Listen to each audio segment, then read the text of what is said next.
Adult content ఎలా మాట్లాడాలంటే ఒక హిందీ ఉన్నది. హిందీలో నువ్వు మాట్లాడుతున్నావు. హిందీని కోల్పోకుండా తెలుగుని మాట్లాడుతున్నావు అనుకో ఎలా ఉంటుంది? హిందీలో మాట్లాడినట్టే 100% హిందీ ఉండాలి. ఎక్కడ కోల్పోకుండా తెలుగుని మాట్లాడుతున్నావు అనుకో. తెలుగు గురించి మాట్లాడినట్టాన. కదా! కానీ తెలుగులో మాట్లాడినట్టు కాదు. తెలుగు మాట్లాడినట్టు కాదు. హిందీని ఎక్కడ కోల్పోతలేవు. కోల్పోకుండా మాట్లాడితే ఎలా ఉంటుంది?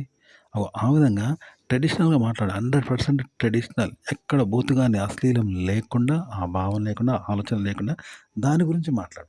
సెక్స్ గురించి మాట్లాడు. అప్పుడు ఎలా అవుతుంది? నువ్వు మాట్లాడే భావం, ఆలోచన, అనుభూతి, ఫీలింగు ఎక్కడ కూడా అది ఉండదనమాట. దాని గురించి మాట్లాడుతున్నావు. దాని గురించి కూలంకషంగా కోటి విషయాలు మాట్లాడుతున్నావు. కోటి రకాలుగా మాట్లాడుతున్నావు గానీ, దాని గురించి మాట్లాడుతున్నావు. అది మాట్లాడండి. ఆ! అలా మాట్లాడు.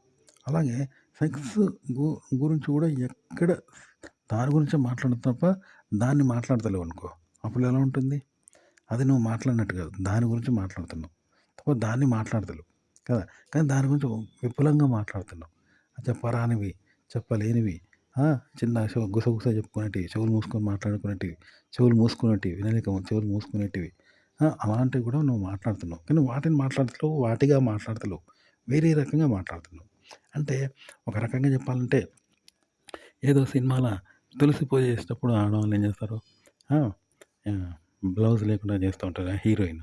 అప్పుడు అది చూపించాలనే. కానీ ఆడ సెన్సార్ తప్పులేదు. ఆడియన్స్ తప్పబట్టరు. కానీ ఆస్వాదిస్తున్నారు అందాన్ని. బ్లౌజ్ లేకుండా హీరోయిన్‌ని. కానీ ఆమె తులసి పూజ చేసేటప్పుడు మడి మీదనే ఉంటారు కదా! తప్పులేదు చేసినావా? ఆ! అట్లా అన్నట్టు. ఇప్పుడు 'మా' అనే ఒక బొమ్మ ఉంటది. ఆ! పిల్లలకు పాలిచ్చేటప్పుడు ఆడోళ్ళు బ్రెస్ట్ లేకుండా చూపెడితే అది తప్పు కాదు. కాబట్టి ఓపెన్‌గా చూపిస్తారంట బ్రెస్ట్. కానీ ఆడ తప్పు కాదు. జనం దృష్టిలో తప్పు కాదు. ఇక్కడ తల్లి అంటారు. తల్లి కాబట్టి తప్పు లేదు ఆడ. కానీ అదే ఆడ పిల్లోడు లేకుండా కేవలం ఒక స్త్రీని అలా బ్రెస్ట్ ఓపెన్‌గా చూపెడితే తప్పు. జనం తప్పంటారు. ఆ సెన్సార్ తప్పవుతుంది. ఇన్‌స్టాగ్రామ్ నిబంధనలు తప్పంటాయి. కానీ పిల్లోడికి పాలివ్వటంలో అది తల్లి అన్నారు. కానీ ఆడైందది తల్లే. కానీ అది కూడా చూసేవాడు ఆదృష్టితో చూస్తాడు కదా! చూసే ఫీలింగ్ కలుగుతాయి కదా! ఇట్లా ట్రెడిషనల్‌గా చెప్తారన్నట్టు. బూతులు కూడా ట్రెడిషనల్‌గా చెప్పాలి. ఎక్కడ లేకుండా బూతు ఎక్కడ దాచకుండా వినాలి. చెవులు మూసుకునేటివన్నీ చెప్పాలి. కానీ అలా చెప్పొద్దట. ఆ ఉద్దేశంతో చెప్పకుండా వేరే రకంగా చెప్పండి. వేరే దాని గురించిగా చెప్పండి దాన్ని. అంటే ఇప్పుడు ఒక కత్తి ఉంది. కత్తిని ఏం చేస్తావు? చంపడానికి వాడితే తప్పు. మనుషులను చంపడానికి, ప్రాణాలు తీయడానికి మారణాయుధంగా వాడితే తప్పు.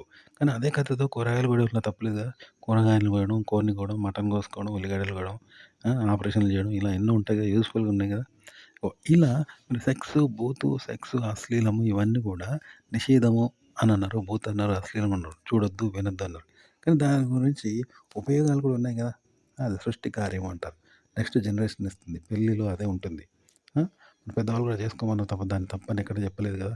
అది లేకపోతే మనిషి బతకలేడు ఏదో అంటారు. ఆడవాళ్ళు ఉండలేరు, మగవాళ్ళు ఉండలేరు, ఆడవాళ్ళు తట్టుకోలేరు కోరికలు.